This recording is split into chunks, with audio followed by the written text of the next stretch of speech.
Municipal de Bissau invoca a falta de fiscalização técnica como causa do desabamento do prédio em Kuntum. O presidente norte-americano teme riscos de ataque nuclear russo. Acompanhe o desenvolvimento destas e demais informações já a seguir. Boa noite, sejam muito bem-vindos ao Telejornal. Para o último dia das palestras que têm vindo a ser desencadeadas pelo Ministério da Justiça, foi escolhido como tema Desafios Contemporâneos do Poder Judicial. O referido Ministério prepara com a iniciativa a celebração do Dia Nacional da Justiça, que se assinala no dia 12 de outubro. Não há poder independente na dependência. Esta ideia foi defendida durante uma palestra sobre os desafios contemporâneos do Poder Judicial, sobretudo no contexto da Guiné-Bissau. Necessariamente um tema muito vasto. Neste nosso país, não há quem não saiba que, para além dos outros desafios que todos os poderes judiciais de outras partes do mundo enfrentam, é aqui na Guiné-Bissau que esses desafios se tornam muito mais prementes, desde a sua afirmação até a sua total independência, mas independência total mesmo, refiro-me, enquanto o Poder Judicial estiver pendente ou na dependência do Poder Executivo, não haverá Poder Judicial independente. O Poder Judicial no país, como sendo um órgão de soberania consagrado na Constituição da República da Guiné-Bissau, devia ter uma autonomia não só funcional, segundo o José André da Silva, como também administrativa e financeira. Só para ficarem com uma ideia de porquê que eu acho que a dependência do Poder Executivo é limitadora da independência do Poder Judicial, o Supremo tem a sua agenda própria em representação do Poder Judicial. Não são poucas as conferências, ainda agora não vamos à Conferência Mundial da Justiça Constitucional na Indonésia porque não há dinheiro. Quando o governo tem alguma missão para fazer, faz. A Presidência da República faz. A Assembleia estava melhor que nós, agora parece que também estão na dependência. Não há poder independente na dependência.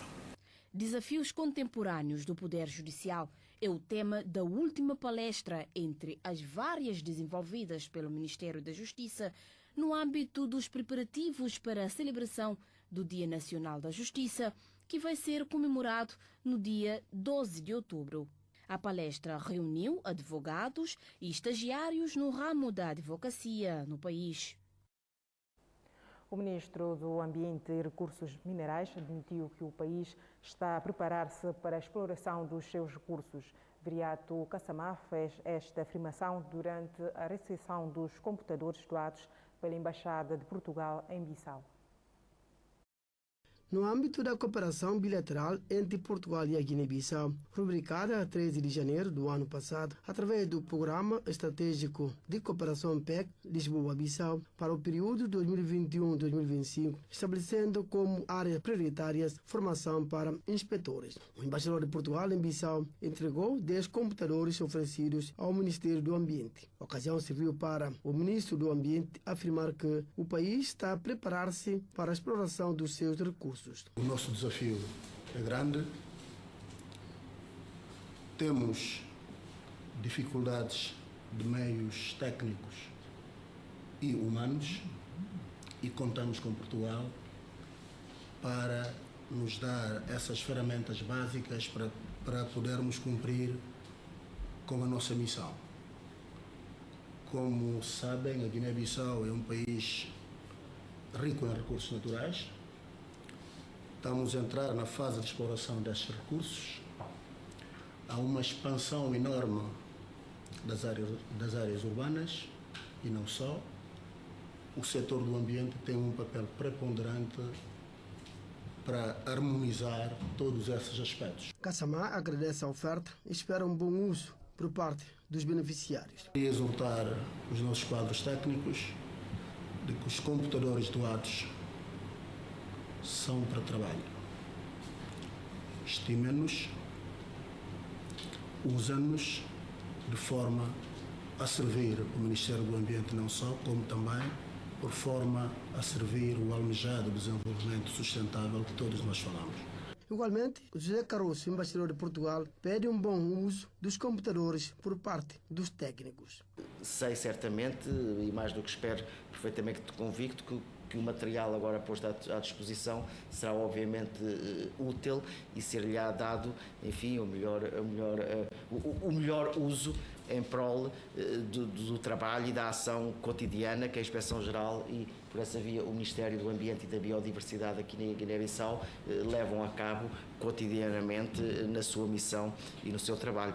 Na perspectiva de nova abordagem sobre a política ambiental, é urgente que os inspetores do ambiente sejam capacitados e aptos às exigências e demandas ambientais plasmadas no regulamento da inspeção. O ministro do Ensino Superior e Investigação Científica, Timóteo Saba Imbunde, conferiu posse hoje à Comissão Preparatória para a Conferência do Ensino Superior e Investigação Científica. A comissão em causa será encarregue de fazer os trabalhos preliminares. A pretensão de realizar dentro de 2 meses a Conferência sobre Ensino Superior e Investigação Científica motivou o ministro da tutela a conferir posse à Comissão Preparatória da Conferência em causa. Resolvemos idealizar esse acontecimento. Um acontecimento que se move, não é, de um espírito democrático, inclusivo, participativo. Isto quer dizer que todos os intervenientes, quer públicos, quer privados, são convocados para, de mãos dadas, em conjunto, refletirmos sobre essa questão que é tão importante e fundamental para o desenvolvimento do nosso país. Ou seja, tentar alavancar, melhorar o estado pelo qual passa o nosso sistema de ensino superior e de pesquisa. Portanto, hoje estamos aqui justamente para dar posse a essa comissão que vai trabalhar preliminarmente para a organização deste evento. O presidente da comissão elenca os trabalhos que serão desenvolvidos pela mesma. Temos problemas de legislação sobre ensino superior. Nós temos problemas de produção de conhecimento. Nós temos problemas como colocar o ensino superior na agenda do Estado da Guiné-Bissau. Essa é uma tarefa que não é fácil. Vamos discutir o que queremos sobre ensino superior, o que queremos sobre investigação científica, como vamos integrar entre a integração ensino superior e a investigação científica, os desafios que tem. Que política vai ser adotada para a formação de jovens que nós temos hoje, que saem de diferentes liceus. A futura Conferência Nacional sobre Ensino Superior terá como lema por uma agenda nacional do ensino superior e investigação científica. O novo presidente do Sindicato do Ministério das Finanças promete dignificar os funcionários daquela instituição. Júlio Omi Injai deixou essa garantia na cerimônia de posse da nova direção. Os novos órgãos sociais do Sindicato do Ministério das Finanças foram conferidos posses para um mandato de 4 anos. Após o ato de juramento, os membros empossados procederam com a assinatura do termo de posse. Na sua intervenção, o novo presidente do sindicato falou das prioridades para os próximos 4 anos. Nós vamos trabalhar no domínio de defesa de direitos dos trabalhadores. No Ministério das Finanças, todo mundo sabe que há uma enorme injustiça naquilo que tem a ver com as situações laborais. Então é a nossa prioridade. Na ocasião, apelou o engajamento de todos os funcionários do mesmo Ministério na materialização dos objetivos traçados. Estamos a falar de uma luta que não podemos pensar que uma pessoa, um presidente apenas, pode materializar essa luta. Não é possível. Há necessidade de envolvimento de todos os funcionários, seja quem for, tem que participar na busca de soluções, têm que contribuir naquilo que nós delineamos. Os funcionários devem cumprir com os seus deveres que estão estipulados no Estatuto Disciplinar do Pessoal da Administração. Cumprindo esses deveres, o sindicato vai poder exigir de forma intransigente o governo, a administração pública, a Direção Superior do Ministério de Finanças, no cumprimento e observância escrupuloso das normas que regem o funcionalismo público. Em jeito de resposta, representante de membros empossados, Alcides Pereira Gomes, garantiu que vão lutar para chegar onde a administração não pode chegar. O sindicato vai aonde a administração não pode ou não quer ir. O compromisso que assumimos hoje é de garantir que o sindicato desempenhe seu papel, dar voz aos pleitos dos colegas sindicalizados. Nossa função principal é fazer cumprir o Estatuto do Sindicato, as deliberações da Assembleia Geral e do Conselho Nacional. Portanto, cabe a cada um de nós conduzir o destino de sem fim. A cerimónia foi encerrada com o tradicional copo de água e a foto família. Terminou hoje o primeiro curso de Pedagogia e Didática da Literatura Infanto-Juvenil. O ato foi presidido pelo secretário de Estado da Cultura, Francelino Cunha. É uma formação afluída por professores de língua portuguesa, tanto do setor autónomo de Bissau quanto das regiões do país. Os docentes estiveram aos cuidados pedagógicos possíveis graças ao apoio da União Europeia. São as competências que este curso visa endereçar, como a promoção do foco, da memória, do espírito crítico e que eu espero que este curso venha a criar, que vocês se tornem motores para criar nos jovens bissau-guineenses. A concretização da formação que integra o leque das atividades em implementação é uma vertente assumida pela parte portuguesa.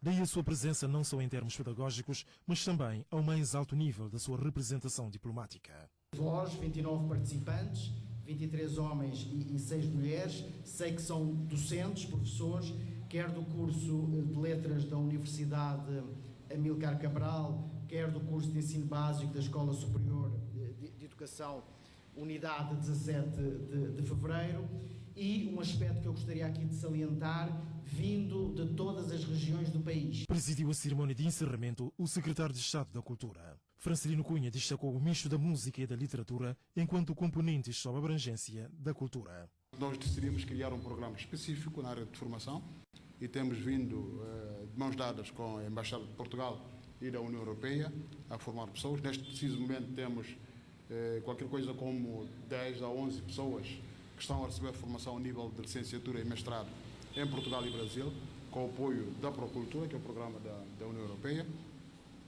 e com o apoio da Embaixada de Portugal. Nós tivemos encontro facilitado a partir de cá em Portugal com a Secretária de Estado, minha homóloga da Cultura de Portugal, onde nós tivemos facilidade de procurar algumas cidades de Portugal à procura de conservatórios, escolas de música. Lições aprendidas e mesmo os impactos foram abordados. Como a leitura é importante na formação de um ser humano, para que o homem seja crítico, possa dar o seu ponto de vista como cidadão no seu país, ou seja, na sua própria nação, e contribuir para a sua sociedade de uma maneira mais eficaz. A formação decorreu nas instalações da Casa dos Direitos. No quadro do projeto de reforço de conhecimento comunitário, a coordenação do projeto Tostang Guiné-Bissau realizou na quarta-feira, no setor de Contúbel, região de Bafatá, um encontro entre aldeias que visa debater e tomar decisões coletivas em torno dos indicadores do módulo COB2. É um encontro entre comunidades parceiras da organização não-governamental Tostam, que visa partilhar os conhecimentos adquiridos durante as sessões de Jumbais viradas ao reforço de capacidades comunitárias em matéria de saúde, escolarização, casamento precoce e mutilação genital feminina. De acordo com o coordenador nacional da organização, o encontro, que mobilizou 19 comunidades do setor de Contúbel, vai facilitar as mesmas na tomada de decisões coletivas em matéria de proteção dos mais vulneráveis, neste caso, as mulheres e crianças. Espera-se, com o encontro que contou com a presença dos parceiros diretos da organização, despertar a comunidade rural sobre a importância e as vantagens da democracia participativa, visto que, segundo Yusuf Sani, a alfabetização e direitos humanos constituem fatores fundamentais na democratização dos cidadãos que vivem no campo. Durante 6 meses foram abordados temas ligados aos setores de saúde, higiene, educação, bem-estar comunitário e proteção das crianças.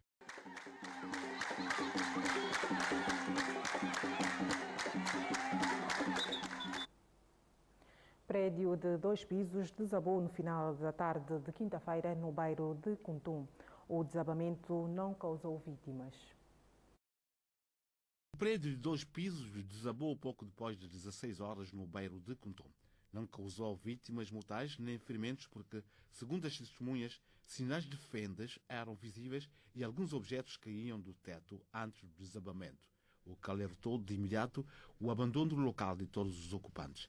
2 dos inquilinos confirmam que, de facto, não conseguiram retirar materiais a tempo. Um comerciante de venda a grosso e avulso de bebidas e congelados disse que o prejuízo é incalculável.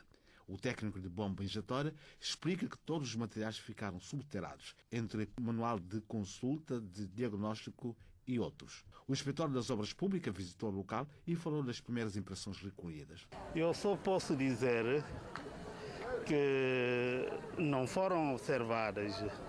Isto significa que não foram observadas os procedimentos legais para a edificação de qualquer imóvel. Mas não queria entrar em detalhes, dizer as razões.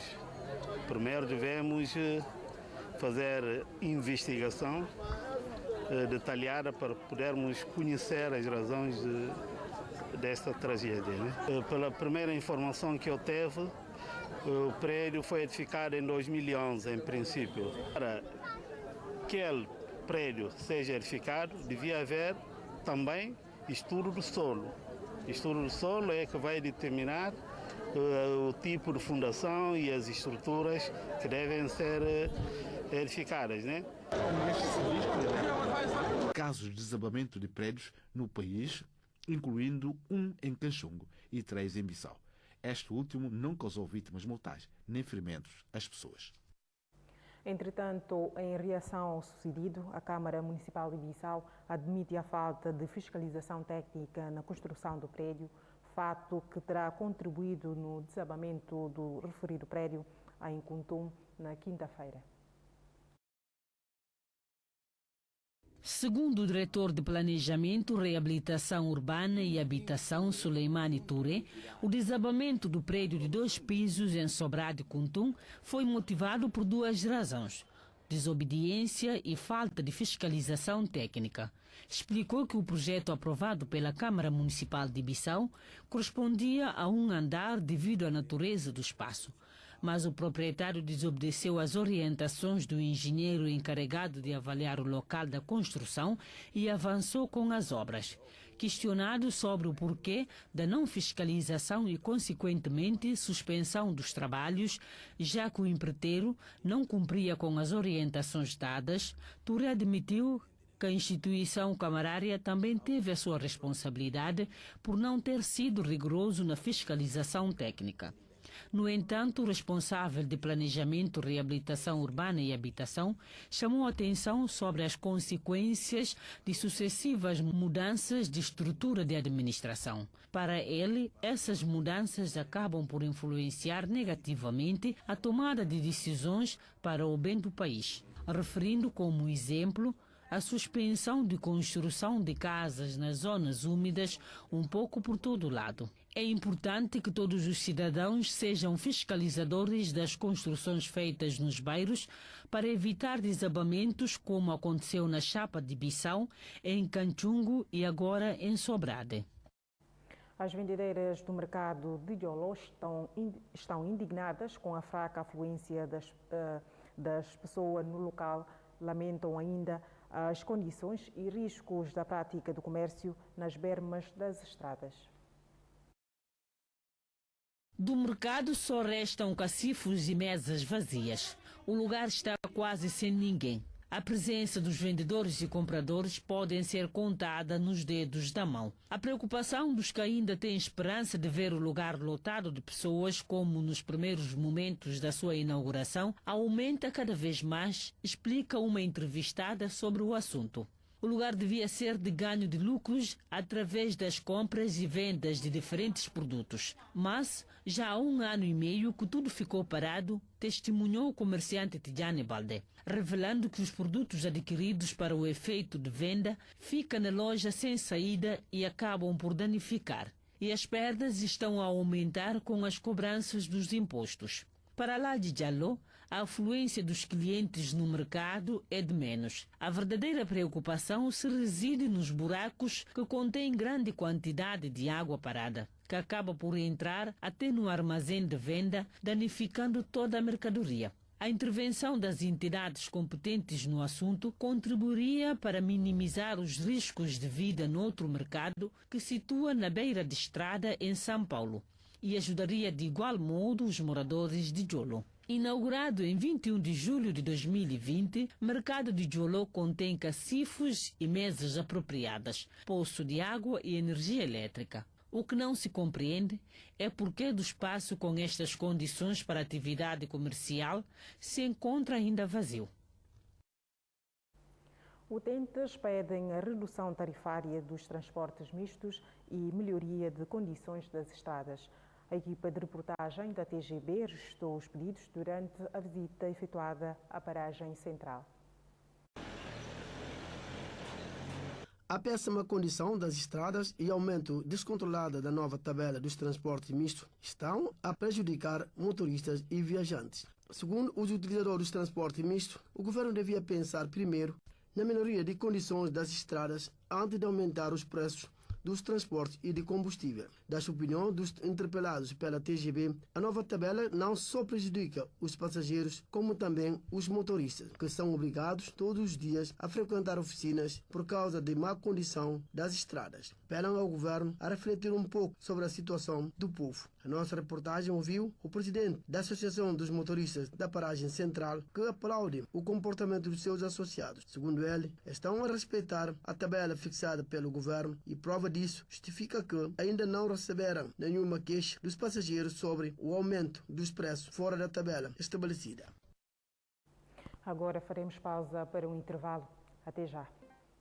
Em Burkina Faso, o capitão Ibrahim Traoré, chefe militar golpista, foi oficialmente designado presidente da República. Ibrahim Traoré, o capitão que liderou o golpe de Estado do último fim de semana, foi oficialmente designado presidente do Burkina Faso. Este foi o segundo golpe de Estado em apenas 9 meses. Em janeiro, o poder foi tomado pelos militares liderados pelo tenente-coronel Paul-Henri Sandongo Damiba. Agora, uma facção dissidente de oficiais subalternos fez um novo golpe. Na República Democrática do Congo, as autoridades decretaram estado de sítio em 2 províncias do país por um período de 15 dias. Sobre a decisão, as organizações da sociedade civil já se manifestaram contra a ideia. Kambale Massimengo vit ici depuis une petite année. Kambale Mango vive aqui há já 2 anos, mas os seus filhos, neste campo, construíram o HCR justamente quando atacaram a sua aldeia em Ituri, ao norte do Kivu. Foi alguns dias depois da instalação do estado de sítio nas 2 províncias. Para eles, nada mudou num ano. Pour eux, rien n'a changé en un an. J'avais une grande maison. Tinha uma grande casa e vivia ao pé do mercado. Andaia tinha inquilinos e uma pequena loja, mas tudo foi incendiado. Agora não tem nada. Agora perguntamos em quem acreditar. É o Estado congolês que decide. L'État congolais qui décide. L'état de siège est entré en vigueur le 6 mai 2021. O estado de sítio entrou em vigor no dia 6 de maio de 2021. Alguns dias mais tarde, oficializado em Goma perante as câmaras. As Forças Armadas e a polícia detêm os plenos poderes para gerir a administração no Ituri e no Norte Kivu, mas, sobretudo, conduzir a guerra contra os grupos armados que perturbam o leste da RDC há já mais de 25 anos. Só num ano o nível de violências aumentou. O barômetro de segurança de Kivu reagrupa investigadores e expertos ativos em todo o leste. Segundo esta organização, entre o mês de abril de 2021 a maio de 2022, mais de 2.500 civis foram mortos nas duas províncias sob o estado de sítio, contra 1.300 no mesmo período, um ano antes, e os militares são os mais acusados de abusarem dos seus poderes e fazerem calar todas as vozes discordantes e, em particular, os que criticam o estado de sítio. Particulier celle qui critique l'état de siège. L'administration militaire devient aussi de plus en plus... A administração militar tornou-se cada vez mais um fardo para a população. São todos os dias que ouvimos que os defensores dos direitos do homem, os ativistas pró-democracia, jornalistas são reduzidos ao silêncio. Certains sont réduits au silence. Certains ont été condamnés à de lourdes peines de prison. Certos foram condenados a pesadas penas de prisão. Com outros, esta ONG escreveu ao Presidente da República uma capitalização da justiça. As Forças Armadas, ela pôs em frente o facto de multiplicar as ofensivas contra vários grupos armados, mesmo se as suas eficacidades são contestadas. Même si leur efficacité est contestée. A população deve estar confiante. O nosso objetivo é de trancar os inimigos da paz, sejam grupos armados estrangeiros. Le président Tshisekedi s'est engagé en début de... Por sua vez, o presidente Tshisekedi engajou-se no início desta semana convocar uma mesa redonda para decidir, de seguir a vários deputados do Norte, o fim do estado de sítio. La fin de l'état. A ONU continua preocupada com as condições das travessias do Mediterrâneo.